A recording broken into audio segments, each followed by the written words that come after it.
Well, there's been a rash of violence in the West End recently, and it has some concern that that high school football game last night at Taft High School. But as Brad Underwood found out, people out for the Friday night lights weren't going to let that violence get in the way of their fun.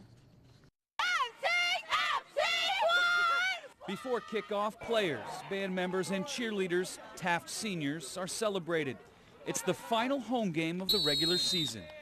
Just elated. I'm just overjoyed. I'm happy. I just can't believe it. For Tiffany Edwards, being there for her daughter, Denisha Jones, the class valedictorian, was what this moment was all about.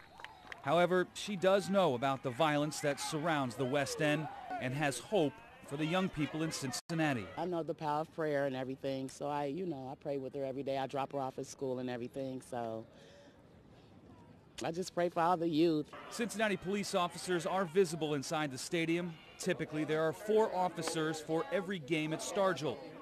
This game, there are 5. Mitch is over there. Usually, we're fine.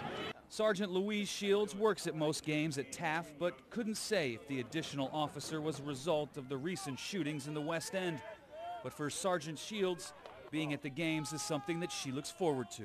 I like being with the kids. I like, with the parents, making that connection and trying to, especially with the kids, keep them on the right path and doing what they need to do to make their lives worthwhile. Despite 2 shootings on Wednesday and the shattered cafeteria window, that violence isn't on the minds of those in attendance. No, they're just worried about the football game and playoffs.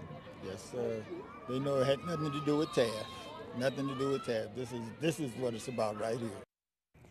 In addition to those officers inside the stadium, the recently created Task Force to Reduce Violence conducted patrols in the area.